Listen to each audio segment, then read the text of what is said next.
I'm actor, writer, director, and sometimes DJ Diallo Riddle. And I'm producer, DJ, and songwriter Luxury, also known as the guy who says Interpolation on TikTok. And this is one song. Man, I am so excited for this one. Smells Like Teen Spirit is a mainstay at the top of all those 100 greatest songs of all time lists. It's got over 1 billion streams on Spotify. And personally, for me, it represents a crucial moment in the history of pop music. We're going to be getting into all of that, including the flannel, the grunge, and all the mosquitoes, albinos, and even our libidos. This is one song.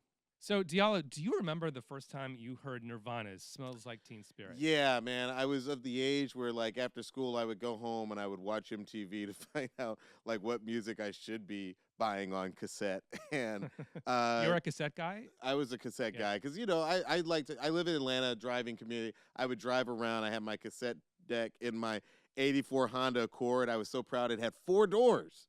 It had 4 doors. I was so happy I didn't have to be that guy with the compact where it's like you have to lift up the seat and let people in the back. I was like, no, you got your own door, Joe and Rashid. Y'all let yourselves in. Wow. You know, like I was very proud of that. But I remember watching the video by Samuel Bayer. I was like a person who early on was like, you know, because MTV listed the director on there, and I was like, wow, this video is cool. And it was like a bunch of really rock dudes in the stands, and they were like the cheerleaders with the anarchy symbol on their thing. And then this song came on, and you know, like nowadays, like everybody gets content on their own time, but this is still in a time when, you know, there was such a thing as like a water cooler moment. We didn't have water coolers in school, obviously. Couldn't afford water in my neighborhood, but we would get at lunch and we would talk about stuff. And I'll never forget. The day after that song, we all heard it, I feel like the same day. The next day at lunch, we were all like, because we were all like, it's an all-black, you know, school environment. I always say there were only 2 non-black kids in my school. There was Tran Lee. And Josh. And there was Jorge Ramos. I thought there was a Josh, Oh, I'm sorry. There were 3. You're right. Jorge Ramos and... Don't forget Josh. Oh, my gosh. Joel Blessinger. Oh, okay. So we had literally 1 Asian kid, 1 Latino kid, and 1 white kid. Long story short, I'm sitting at a table with all my friends, all of them black, and they were just like, yo, did you see that band Nirvana yesterday? And we were all like, yo, that song goes, we didn't say goes hard because that wasn't an expression back then. I'm sure we were like, yo, that's dope. You know, like we all like that song. So it felt different. Like nobody came to school talking about, you hear that new White Snake song? No, like, no. That was never a thing. For some reason. No, not a lot of Motley Crue fan dotage. Exactly. For some reason, that song and Kurt's whole thing just connected with people all outside the rock community and the Seattle Pacific Northwest. Like we all felt it. We all felt that song. I can't even describe how much that song meant. But to me, that song still symbolizes how one song can change everything. Absolutely. Like it's the Oppenheimer of songs. It's like after Smells Like Teen Spirit, nothing was the same. It created a genre, and it absolutely created a genre. Ripple effect. It changed Atlanta radio. Like I remember just a couple of months after that song came out, everybody wanted to get into the new alt rock. Right. I think it was called alternative rock. And one of the stations which to this day persists 30 years later. That's still a format that did not exist before. 99 at 99 FM became 99X. You know, because they were playing edgier music than the pop stations. What about you, man? Do you remember the first time you heard Smells Like Teen Spirit? 100%. Because I mean, it's interesting that your story was similar. The revelation was instantaneous. And actually, I have to give props to a friend of mine, Cecily Jacobson. So you have to understand, just back up a second. When I was in high school, my senior year, I was a DJ at the local college radio station. So like I'm literally on a Wednesday night, my senior year, I'm awake at 2 in the morning till 6. Playing records, and I'm kind of integrated into this college music world for the first time. This is like where all the cool kids and the new records come out. You get free copies, you get guest lists at shows and stuff. A friend of mine who I met this connection through the radio station gave me a cassette tape, a mixtape. So it's interesting, we got a cassette connection.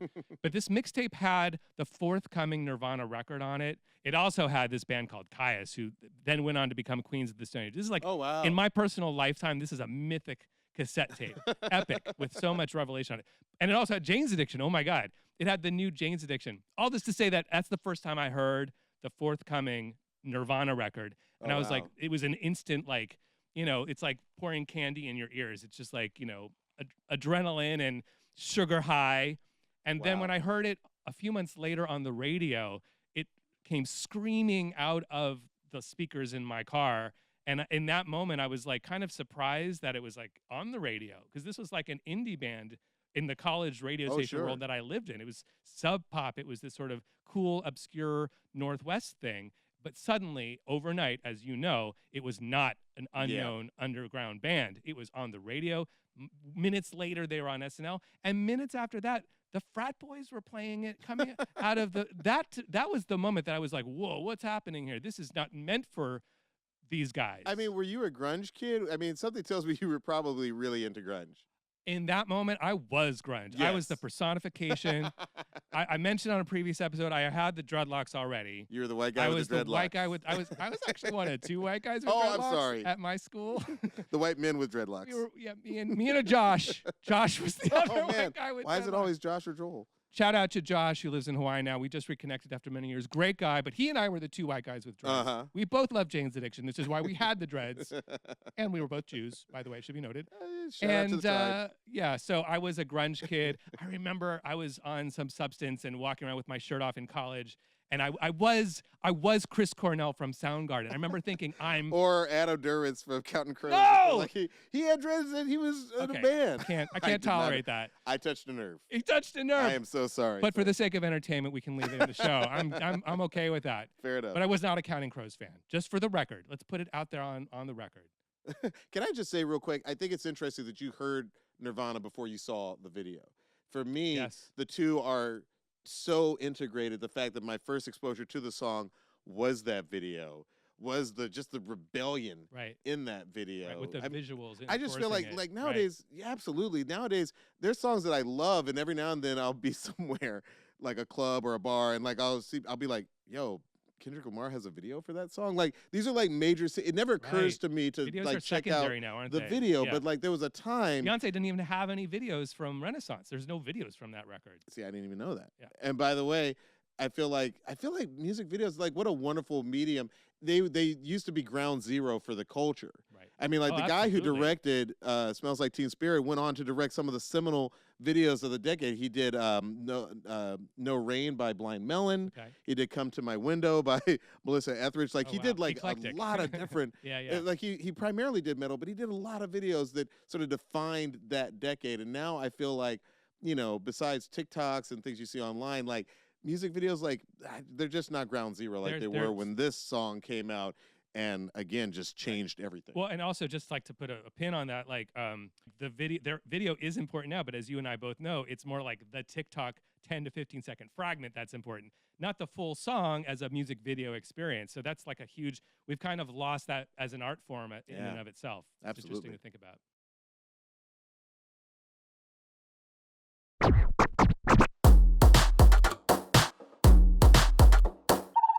Diallo, my friend, are you ready to get into the one song this week on One Song? I'm ready. Let's do this. So I'm going to start with the guitar part. But before we get into Kurt Cobain's playing, I'm going to set the scene a little bit for you. Okay. So they're on this label called Sub Pop, which is based out of Seattle, and it's Mudhoney and Green River, who go on to become Pearl Jam and Soundgarden. It's the coolest label, at least in my world at that moment in college radio. It was the coolest label that existed. They even had this singles club where I was a member of the Sub Pop Singles Club. Every month I'd get a 7-inch record with fun. like, you know, one song by Smashing Pumpkins, and then next was week... Sonic Youth on the label? Sonic Youth was not on the label, but it's interesting you mentioned them because they become relevant when Nirvana signs with Geffen for the big record. Okay. Yeah. Sonic Youth was on Geffen, and that's perfect segue to the fact that the reason they wanted to sign with Geffen was because they already had Sonic Youth. And that was credibility in their mind. Yeah. And they're like, if we can sell 50,000 records like Sonic Youth, we're going to be in good I've heard that story. Yeah, they're like, oh, if we could just sell half of what Sonic Youth sold. And that's a big part of this story because in this moment, we're kind of in this area of time in American culture where there's a big distinction between the mainstream and the underground. Absolutely. And being in the underground, you had some pride about like not being mainstream and like listening to different music from what the jocks were listening to and all that kind of stuff. Yeah. So all this is happening, and part of why Kurt Cobain is such a fascinating character and person to like, not just the music, but the person, is because we know he had these conflicts about being an outsider but wanting to be accepted. I mean, this is a pretty universal feeling, but it plays out in his art and in his journals that we now have access to. We know that he wanted more. He was an ambitious person and an ambitious songwriter. He wanted not just to write cool indie underground songs, because at the end of the day, that's actually kind of easy to like write something cool that not everyone likes. The big challenging thing is to break out of the cool underground scene and to be heard. So he was aiming high. He wanted to write like the Beatles. He wanted to write great, beloved, big songs.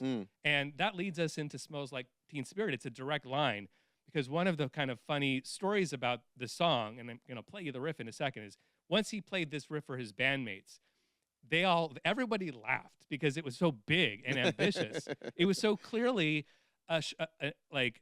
it was so clearly a moonshot of a riff. Yeah. And for a minute, they were all like, are we sure we're doing this? Is this really our band? And then it just became inescapably like, this is just too good. We can't not finish the song and put it out into the world. But without any further ado, I'm going to play you the isolated guitar. Now, this riff is in the pantheon of iconic riffs. By the way, there's another episode of the show where we're going to go take a deeper dive into the concept of a riff. But basically, a riff is what you think it is. It's just a usually guitar part that you can kind of sing in your head later on. It's almost like its own melody. So here is the iconic Kurt Cobain guitar from Smells Like Teen Spirit.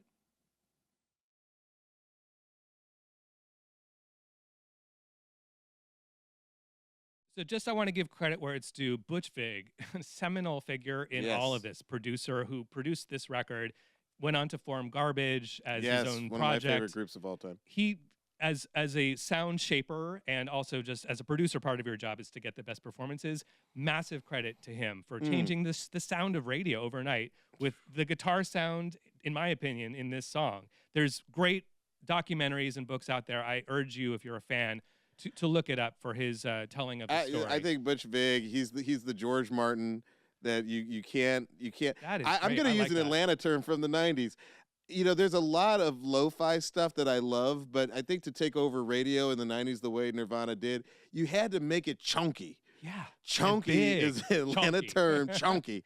And I feel like even if you had your settings to even if you had your car EQ to what I always call the gangster setting, which is bass all the way up, treble all the way up, and mids all the way down, if you played a Nirvana song, that sounded chunky in your car. And you know Shout out to Outkast. They were the first ones to I heard use the word chunky. That's a great word. I'm going to start using that. But but it sounds like what it means, right? Yeah. It's like the bass is like, the drums are it's like, got a growl. Boom, boom. It's got body to it. It's got body to it. Yeah, man. It's chunky, and I can't even describe it. And he's a crucial part of the story who maybe sometimes gets left out in the world because the perfect blend of band and producer, another producer who was more of an indie rock mindset might not have understood that. He might have kept it shallow and high end. Yeah. And that might have pleased, the crowd that like Bleach, but Bleach was like, let's get this thing. This is a radio hit. Let's get it on the radio. So some of the songs that are kind of in this pantheon of big, chunky, I should say. You're learning. Riff rock bigness that were clearly in Kurt's eye line for what he was aiming for. Here are a couple of them. This is Boston's More Than a Feeling. More Than a Feeling? Oh, I can't wait.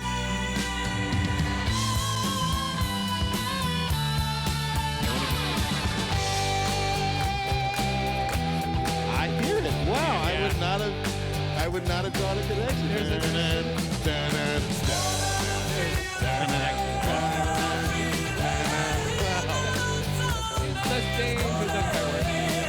No, but there's enough there where you're like, I can hear the influence. There ain't no lawsuit. We are not the snitch police. We are not the snitch police. We are not the musical snitches. We are not the snitch police. But I hear it. Yeah, you hear that. Nice. And another one kind of in the same realm would be this one. This is Blue Oyster Cult and their legendary riff monster, aptly named Godzilla.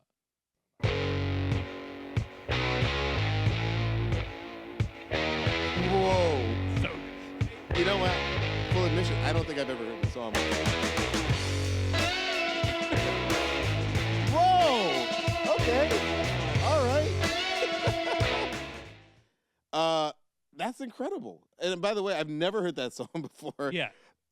Did he ever name check that song? It's like one of his influences. I haven't heard him necessarily name check that. I've heard a lot of speculation, like other people speculating. Well, it sounds a little like this. Sounds like this. That's kind of why I played it. What I do know, to answer your question, he was very vocal because he did very frequently name his influences very publicly, and he shared a lot of love with a lot of the bands that he came up like admiring. Yeah, no, he was gracious in that way. The band that Kurt Cobain really had his eye on, and he's talked about many times, was the Pixies. Yes. Hey, party, party, party, let's have a ball. Hey, party, party, party, let's have a ball. Hey, party, party, party, let's have a ball. Gigantic, gigantic, gigantic, a big, big love. God, I love music. What's so the name of much, that man. song? It's called Gigantic. That is the Pixies. I just had one of those music moments where it's like, I still feel the same way when I heard that song the first time. I love that. This band is one of my favorite bands, one of Kurt's favorite bands. One thing they pioneered, or at least took as an idea and made kind of into their signature in a way, was this quiet, loud thing. So there'd always be a quiet section that builds to a loud section. Yeah. Such a simple concept, but that is the Pixies And formula, as it were. I feel like various genres, various artists have played with quiet, loud, but I think that the success of Smells Like Teen Spirit easily made the quiet, loud thing just a signature of American grunge in the 90s. 100%. Yeah. I mean, it went from being, again, same idea. It went from being kind of a more, because the Pixies are very well known in indie rock circles, if you will, but they had that song maybe towards the end of their career. They had one sort of minor MTV hit, Here Comes Your Man, but they were mostly an indie superstar band, but they were never a big mainstream band, not nearly the way Nirvana ever were. Did they do Monkey's Gone to Heaven? You know what? Monkey Gone to Heaven probably is their bigger one. And I love that song. That song's I know so that good. one. And maybe because of Fight Club, Yeah. maybe their most well-known song is Where Is My Mind? Of course. So they didn't escape notice, I'm not trying to say, but they never got to Nirvana levels. Never. And They were that I think they should have. They were almost like how the Smiths are. Like they're one of those groups that you only know if you get into the genre. Yeah. They never had a genre buster. That's so true. Yeah. And to this day, I mean, a recent interview with Frank Black from the Pixies, he's still a little bit bitter that Nirvana got there and that they didn't, with that same kind of core idea of the quiet, loud thing. Yeah. There's a quote, right? This quote is pretty delicious, so let's just go verbatim. Okay, so this is from a 2013 interview. Black Francis discussed the band's legacy. Asked what his contribution to rock was, Francis replied, sarcastically, being original, influencing Nirvana so they could rip a song. I'll admit it. If Kurt Cobain fessed up to it, fuck it. I'll agree with you. You ripped us off. There's That's nothing quite like musician ego and when it gets bruised. I understand, man. You thought it was your idea and the world thinks it's Kurt's idea.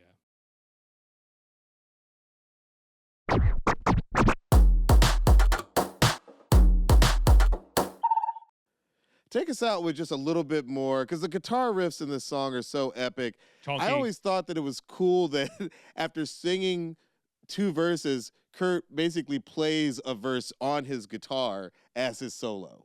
You're absolutely right. The guitar solo is literally the melody. Yes. So let's listen to that. As soon as I find it.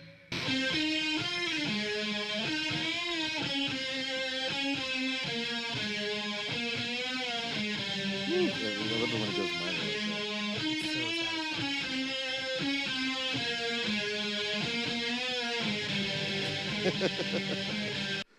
So good. So good, right? You know, it's funny listening back to that. I'm thinking about how, so Weezer, there's like a funny internet meme that like Weezer kind of begins right when Nirvana ends.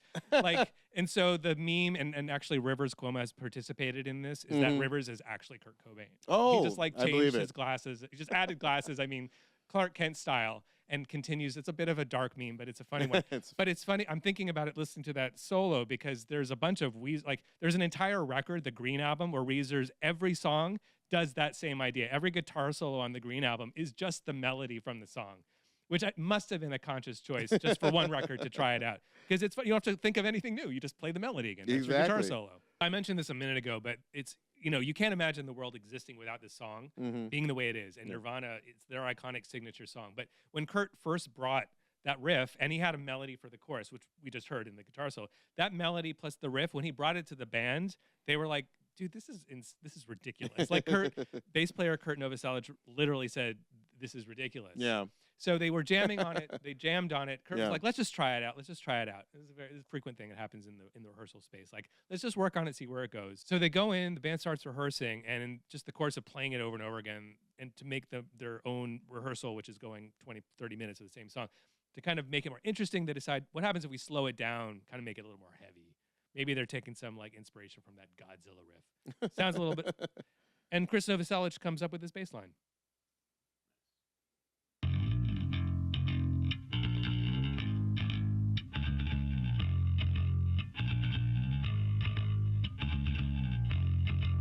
And it should be noted that in the song, Chris Novoselic, his part it's very simple. As a bass player, I love it. It's so simple. You get in the groove, and you're like, this is not one of those songs where I'm gonna get fancy and do like things that are like super interesting that'll make other bass players jealous. I'm gonna stick with the groove. I'm gonna play these four notes. I think that this is just one of those iconic bass lines, just like Excursions, which opens up a Tribe Called Quest's Low in Theory album. I feel like that bass line just opens it up. And I feel like hip hop at this time is also really bass driven. Like, you know, if you look at DJ Muggs and the stuff that he does with Cypress Hill, House of Pain, and all that stuff, and just bass lines in general were like just blowing up in this period. I truly love this bass line, and I feel like Chris is he's kind of the forgotten member of Nirvana. Like if you know, nobody forgets Kurt. Obviously, Dave has had an amazing career post. Dave's made it hard to forget him. Being ubiquitous. but by the way, I really like some some Foo Fighters stuff. I really like some Queen of the Stone Age stuff as well.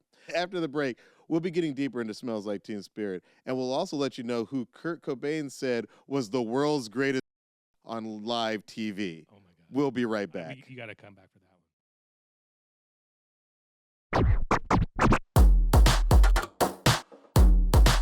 one. All right, welcome back to One Song. Luxury.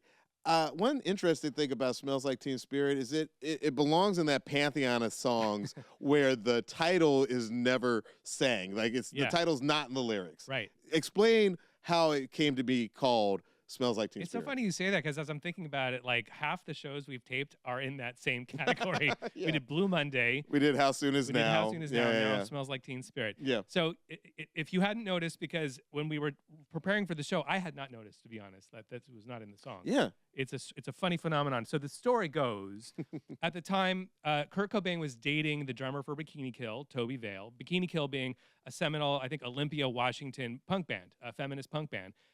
Founded by and headed by Kathleen Hanna, one of my all-time icons, who's now in La Tigre. And Kathleen, one night, they were all hanging out at Kurt's apartment, which sounds pretty ramshackle, but mattress on the floor kind of situation. And so Toby Vale, the drummer from Bikini Kill, was wearing a deodorant that was actually called Teen Spirit. Yeah. So Kathleen Hanna takes a spray paint bottle, what do you call it? Shaky thing. Can, thank you so much. Kathleen Hanna takes a spray paint can and spray paints on the wall of Kurt's apartment. Kurt smells like Teen Spirit. Just like, I've heard this story. Yeah. Kind of a compliment. I'm not sure what to make of it. Sounds like a diss to me. Kind of a weird burn. If our producer sprays on the wall, Diallo smells like Old Spice, I'm not gonna be like, hey, we're gonna have to go to HR. It's also kind of sweet though. You smell like your girlfriend's like niceness. I guess that's true. That's true. Thing. I guess we're lucky they didn't spell like Kurt smells like secret, because then they would have thought that there was like a scandal involved. There's a lot going on. Yeah, you're right. Well, Smells Like Teen Spirit just stuck out to Kurt smells like Jean Natay would have been really hilarious. But anyway, go Cody ahead. Musk. Yeah, you don't want that. The cheap cologne from 5 and Dime store. Drakkar Noir. Drakkar Noir, I kind of liked that one at the time, but it's now many years Smells later. like Drakkar Noir is not a hit. Go ahead. It's not a hit. No, it does not work in the mix. We were just listening to the demo. We'll play you some of that in a minute.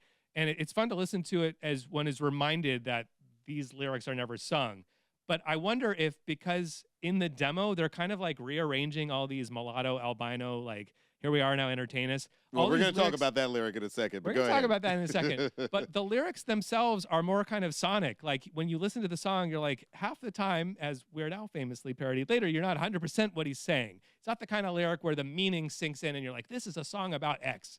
So I just wonder if they got to the end, they're like, what should we call this song, guys? And it just was fresh in the top of his mind that she had just spray painted it on his wall. Maybe they were just like, hey, as a joke, we can call it what Kathleen just spray painted. Why don't we talk about the drums for a minute? Yeah, Dave Grohl's iconic drum fill.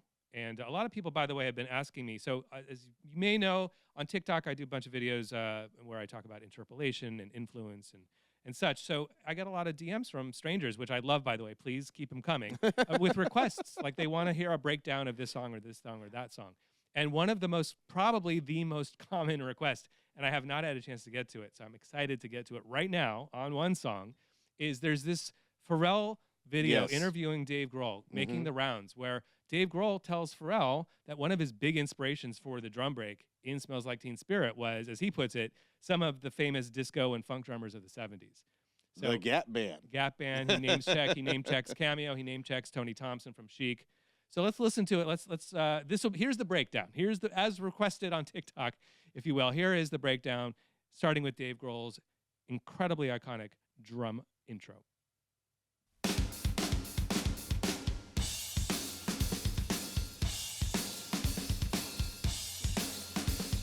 Okay, so here is what he is talking about in particular. He's referring to that ba-um, ba-ba-um, ba-ba-um, ba-bum. That simple idea, which is something that iconically shows up in many, many, many 70s funk songs, not the least of which are the ones I'm about to play you. Please say you're going to play me some Greenwood, Archer, and Pine. I'm just going to wait for you to... Starting with the Gap Band, which I only thanks to this show and Diallo teaching me live with the camera running, is... That GAP is actually an acronym, for the streets in their neighborhood. Yeah. I love that. So here is one of two songs that the Gap Band have a very similar fill.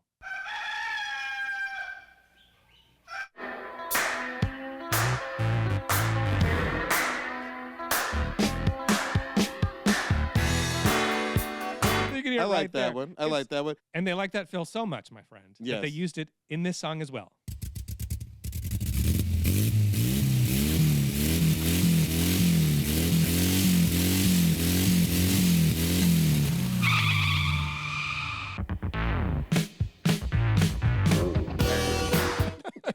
Wait, you know what? Let's give it up to the Gap Band because they're like we will not start our songs with music. We will start our songs with roosters. We will start our songs with motorcycles. Yeah. Like I think Drop the Bomb on Me starts off with some bomb sounds. Like they're like, look, y'all, music ain't gonna do it on its own. So we got to start off with some other sound effects. We gotta lure the listener in thinking they're watching a movie. Clearly. You know what's also funny about that fill is that like when I was a young drummer just starting out, like in our circle of musical friends, we would refer to these fills as being kind of like they're funny cool because it's a simple it's every time. It's not every time as it turns out. It's just these two Gap Band songs for that band. But the Gap Band it feels like they always do that fill. And then as a young rock drummer mainly, we would do them too. So when Dave says this, it's like, oh, I feel another connection to Dave as he's a much better, bigger drummer than me, but just like, I totally get it. I'm like, yeah, but it feels good in a rock song. All I can say is that there was a sound effects company that was like, look, guys, fully as long as they're in Gap business, Band. and then the Gap Band We don't need broke up, any and they're other like, clients. I don't know where we're going to get our business. Our business model doesn't work unless the Gap Band comes in here 12 times a year.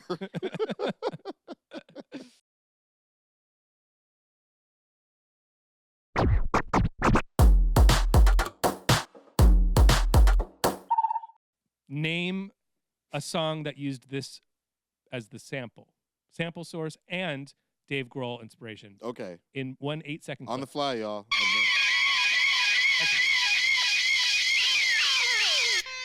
I should know that. We already heard the sample. I know that sample. Shit! Goddamn! Get off your ass and jam! The sample was that. Yeah. What is that? You've heard it a million times. A better hint is Chuck D. Bring the Noise. Exactly It's right. Bring the Noise. Yeah, no, I knew that sample from somewhere. That's great. That's a great one. I'm just playing. Too black, too strong. Yo, Chuck, these early drippers are still front on us. Show them that we can do this, cause we always do this. We would put this in this. Yeah, boy. Bass, how low can you go? That's pretty cool. What a brother know. Once again, back is the incredible. From Animal, the Incannibal D, Public Enemy #1. Who said freeze? And I got numb. I didn't know what to do. Like mine's more confession. you have to act out what the actual lyric is. I got numb. All right. And I got to give props to DJ Envy. Yes. We were recently on the Breakfast Club. Breakfast Club, yeah. And he reminded me of one that I'd forgotten, and it's this.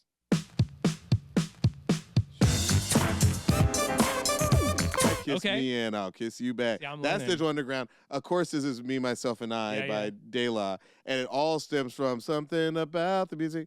It always makes me dance. I can't believe how many how many different ways that you could go with that drumming, the blappums that you go. And it's also interesting to me that literally its name is grunge. The genre's name is grunge, and yet it's influenced by glossy disco. Right. You know, right. disco, Tight, the clean. much maligned, the President Carter of musical genres, has actually influenced almost every genre that came after it. So shout out to disco and all the disco heads out there. Although in fairness, I would half of these at least are more funk. I mean, they're right on that line maybe between funk and disco. Yeah. Yes, absolutely. You know what? Yeah. Disco, funk it is, but disco and funk, you know, they're kind of, you know, shout out to Daz, you Older know, brother, disco younger brother. jazz. Yeah, disco jazz. That's what we are. We love being disco dads.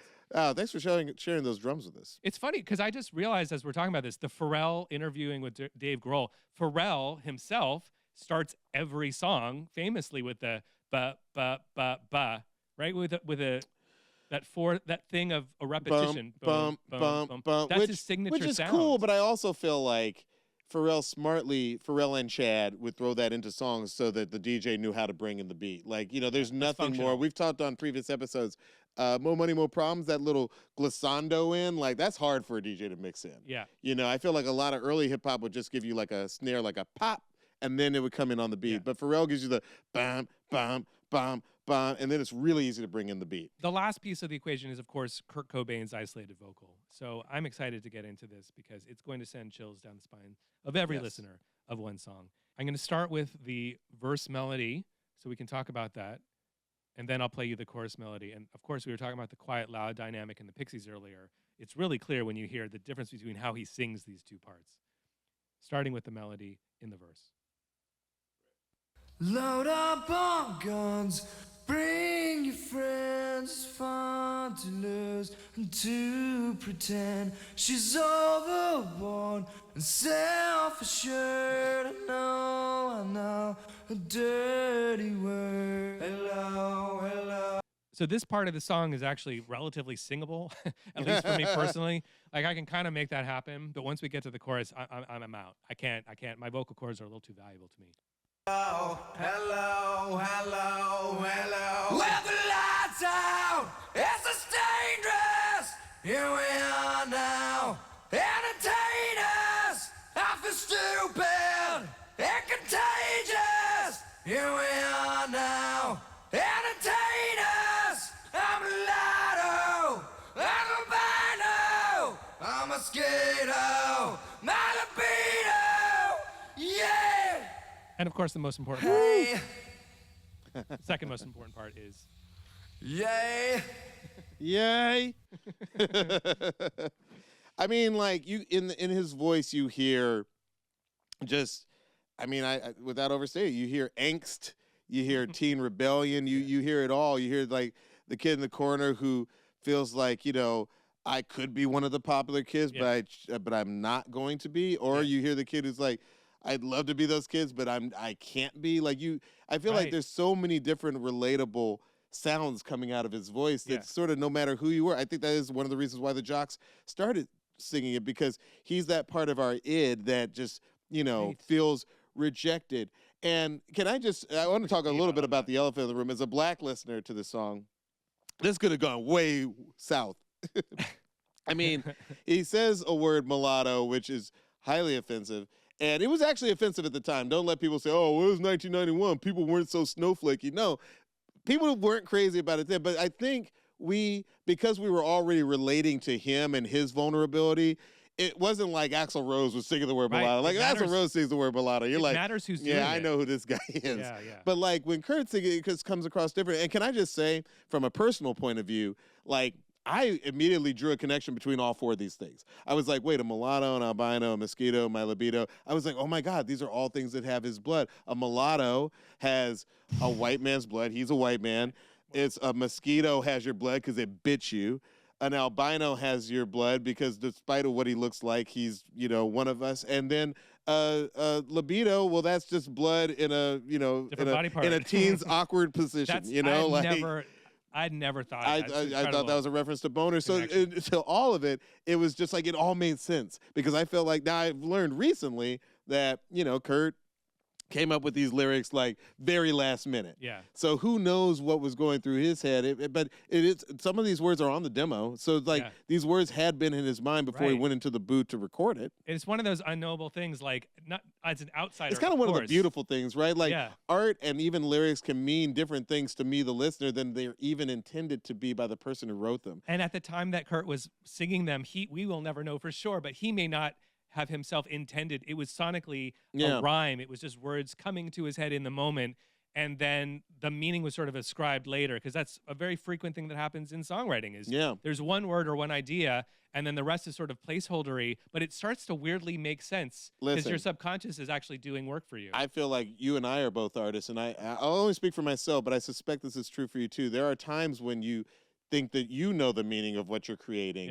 And then you look back 10 years later and you know, I don't know if I was right about what the meaning was even to me back then. Maybe I wasn't honest enough to admit that the meaning was that. So sometimes the meaning can even change for the artist.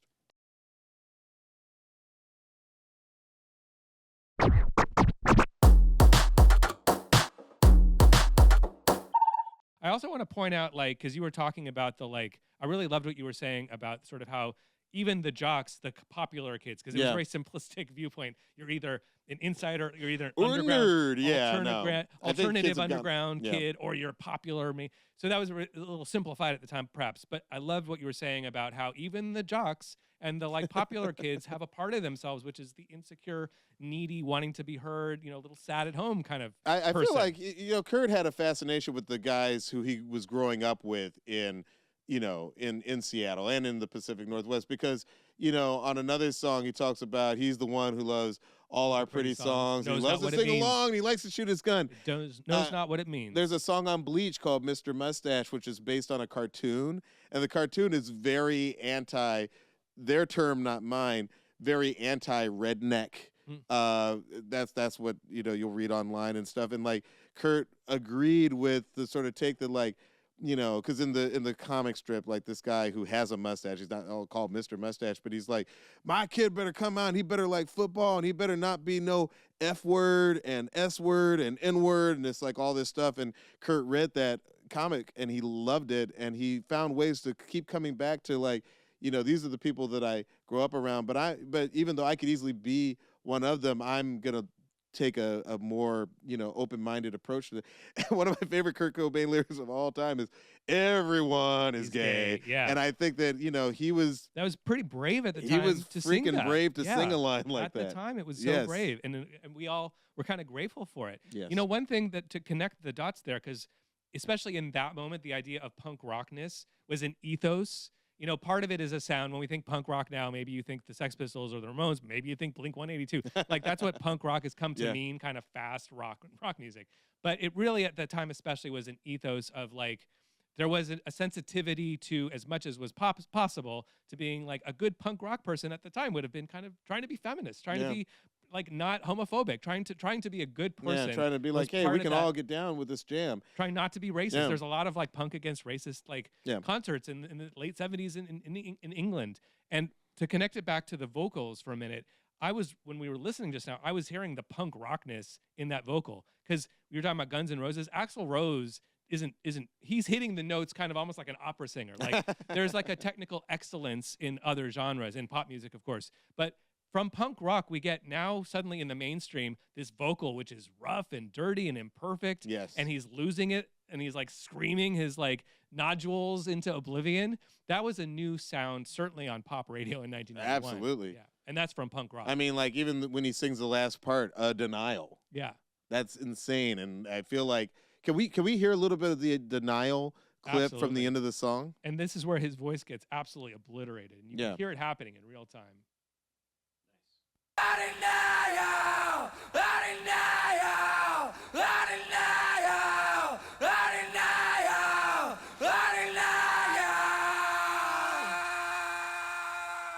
There's two vocals in there, and you can hear one just give up.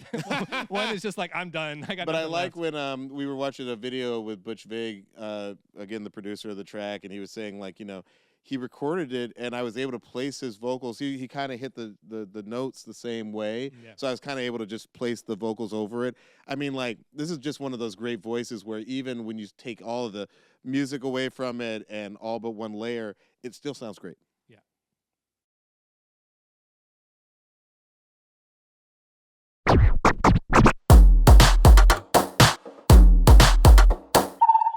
Okay, so we've been through the song top to bottom, and of course it was massive. But what's interesting to me is that not everyone at the time knew it was going to be massive. I used to work at a record label 100 years ago, and you know, as a young person at the label, like the interns, the assistants, we would pass around demos and get excited about stuff. Apparently, like the people at Geffen were, you know, they were excited about this act. Obviously, they had signed it, but like it was the assistants walking around there who were like, "No, this thing is going to be huge." And apparently, they had the ears on the ground. Yeah, like one of the guys who worked on the iconic album cover was like, "Oh, I need to knock this thing out of the park because I think this is going to be our next really big thing." So he's walking around with his demo. Mm-hmm. And they're going around, and after Kurt decides that he wants this to be like a baby underwater, like he has to find somebody. Oh, that was his who idea? I didn't know that. Look, the band was talking about a lot of ideas. Mm-hmm. They brainstormed the most about what is the baby chasing, and they talked about everything from like a raw piece of meat. They talked about a lot of things before they landed on, you know, money. Bill, yeah, but this is literally the guy who had to go out and find a person who was good at photographing humans underwater, but apparently he found it's a specialty. This one guy was known for it, and apparently they dropped like a bunch of babies in the water. There were like 4 or 5 babies that they dropped into water. Yep. Okay. And there was one where he was like, "I got the perfect image," and then all we did was we photoshopped out. It's not photoshopped. That baby is actually underwater with its arms like that. They had to photoshop out the bottom of the pool so it looked like there was nothing but water underneath. But that's how we got that iconic baby on the album cover. And I know that the guy like sued because he was only paid like something like $200 to appear on that cover. Right? He sued for like $250,000, and he lost. Okay. So shout out to I forget the guy's name. It's Spencer, I want to say. I'm sorry you didn't get that money, man, but at least you are immortalized. Yes, he definitely is immortalized. So I'm gonna flip the script. Okay. Right now, which is a phrase that nobody who doesn't vividly remember the 90s even uses anymore. But I want to turn the tables, if you will, and play some songs for you. Because there's certain songs, anytime I think about Smells Like Teen Spirit, whether it's the artist's own admission or just my theory, I feel like they're heavily influenced. Okay. One person who admits I love that song and I wanted to make a song quite like it is Raphael Sadiq of Tony, Tony, Tony. Okay, this is and on the album House of Music, he did his version of How Low, How Low. So I don't have to look for you. Come on, let's get down, let's get down, let's get down. Come on, let's get down. Can I just say it because everyone's waiting for me to say it? Interpolation. I mean, that's what that is. It's textbook, fun, right? It's textbook. It's fun. Anybody who listens to the show knows that I'm also a big Blur fan. Blur admitted that they only did song 2 to sort of copy that quiet low thing that you were talking about earlier with the Pixies and with Smells Like. And that song, which you've heard, but now listen to in the context of Blur essentially trying to make a Nirvana song. Here is song 2.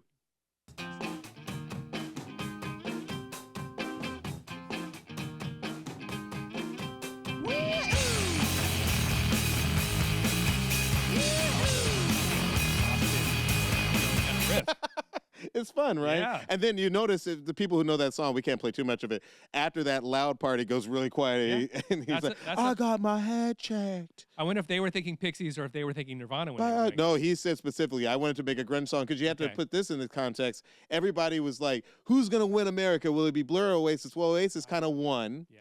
And Blur on their follow-up album was kind of mad at America. And they're like, well, how based on what's on American radio, this should be a hit. And, of course, it ended up being Blur's biggest hit in America. And I'll bet you they were doing it in the room with big smiles on their faces of sarcasm because they knew that this was silly, right? They were having fun. And it's one of those examples of, like, when you're having fun and just trying to make fun of, have fun with, however you want to phrase it. Yeah.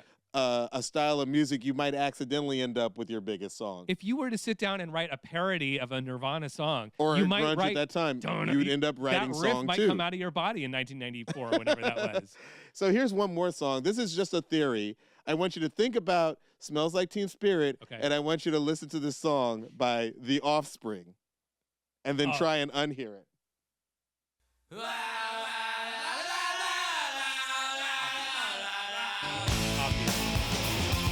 Obviously. Same rhythm. It's the same f***ing song. It's the same drum beat. There's nothing I mean, subtle about that. There are times when I'm singing Smells Like Teen Spirit in my head, but then eventually I go to the Offspring song because Of they're course you so do. freaking similar. It's the It's same. insane. So And then I wanted think to. If I know, I don't know the Offspring's catalog that well, but I sense in my mind they've got at least 2 other songs that kind of do the same thing. Yes. Is that right? Yes, it wouldn't even surprise me. Keep them separated. That's them too, right? That's a little different, but it's the same them idea. There's separated. a quiet, loud. There's a quiet, loud, quiet thing that they do pretty all the quickly. time. Yeah. But I mean, at the end of the day, there's so many groups that were influenced Everyone by Nirvana. at this point, everyone was influenced Absolutely. by Nirvana. And by the way, can I just say right here while we're talking about Nirvana, I actually do like some Hole songs. Yeah. Hole being the group with Courtney Celebrity Love. Skin, that record is insane. Celebrity, so good. I mean, like Celebrity Skin, Malibu, Doll Parts. There are so many songs, and you can kind of hear, like, you know, whether Courtney influenced Kurt a little bit or Kurt influenced Courtney, you can kind of hear some similarities there. I think that people don't actually ever recognize how much Courtney might have influenced Kurt because she's there from the beginning. Yeah. People forget the very first time that Smells Like Teen Spirit is performed live internationally is on the UK show The Word. And Kurt famously opens his performance by saying, I just want to tell to the people in this room that Courtney Love, the lead singer of Hole, is the best in the world. And literally 1 year later, they were married. So, like, she's there from the beginning, so guys. funny. You guys can hate on her. I feel like there's a whole strain of I people who love hate on Courtney Yoko Ono. Yeah, But, like, listen, if I'm Don't being hate on the honest, strong I women. think Courtney Love is the more talented Yoko Ono. We do not hate on the strong women on this show. No, I'm a big No, we Yoko don't hate. fan. I'm a big Courtney fan. We love you, Courtney. We love Kathleen Hanna. She's not generally put in those camps. We're big fans of these like There you fucking go. awesome music women. There you go. So at the top of this episode, we talked about how this was the song and Nirvana became the band. Everything was very different Yes. after this song came Nothing was the same. And that includes the culture. Like grunge was not just a musical phenomenon. Don't forget there was like Marc Jacobs fashion lines, New York Times All article, that fancy flannel I couldn't afford. fancy flannel, New York Times. There was movie Singles. Remember that movie Singles came out? An entire movie about grunge in Seattle that was like kind of glorifying Yeah. the music, the fashion, the and actually, I was about to say the speak, but that there's a funny story attached to grunge speak, like Grunge the speak. language of grunge, Okay. which is a non-existent phenomenon, which was willed into existence by the at the time outgoing secretary at Sub Pop, that record label. Yeah. Got a call from the New York Times during Grunge Mania. Like everyone's blowing up on the charts. New York Times is like, we're Oh my gonna do God, an I think article. I know this story. Go We're ahead. gonna do an article This is a about good story. grunge. Let's call Ground Zero of grunge, which is Yeah. Sub Pop HQ. Yeah. And Megan Jasper is her name. And Megan Jasper answers the phone. She's actually leaving. She's fired, and she hasn't Yeah. left yet. And she picks up the phone and gets this call from this reporter saying, calling from the New York Times, blah, blah, blah, blah, blah. So they talk, and towards the end, they're like, by the way, almost as a side note, we're curious about the language. Are there special words? Does this subculture have its own Have its lingo? own little lingo. And Megan Jasper, she is in a mood. Yeah. And she's like, she starts off kind of like nothing fancy. She's like making stuff up just to have fun. So she comes up with a few ideas. I'm gonna look at my list right now. The first one, But basically, she's making this up on the spot. She's making it I up think on that's the what's spot. funny about it. Like these words do not exist they on don't the exist. Seattle So scene. the answer is no. There is Yeah. no grunge speak, except when Megan Jasper answers the phone and changes Yeah. the game by saying, "Lame Stain," she explains, is an uncool person. Okay, we're off to a kind of slow start here, kind of basics. Rock on is a happy goodbye. Plausible. I believe that one. But then she continues. And the next one, swinging on the flippity flop, is what grunge people say for hanging out. We're going to go swing on the flippity flop. And then she ends it with, a loser in grunge speak is a cob nobbler. I think she should have become a comedy writer. She was brilliant. You know what she became? What she Head of became? Sub Pop. It reminds me of Dave Chappelle saying he makes up slang when he talks to his agent. So he'll be like, okay, well, zip it up and zip it out. And then, of course, the agent's like, yeah, zippity doo out to you, Dave. You know, Diallo, it's been fun swinging on the flippity flop with you today. My favorite cobnobbler. Why, thank you, Lame Stain. Well, as sad as I am to do so, it is time to end this episode Yeah. of One Well, Song. help me in this thing. All right, let's do it. Well, I am producer, DJ, and songwriter Luxury. And I'm actor, writer, director, and sometimes DJ Diallo Riddle. This is One Song. We will see you next time. This is one song, and we're serious. The talk smells like the spirit.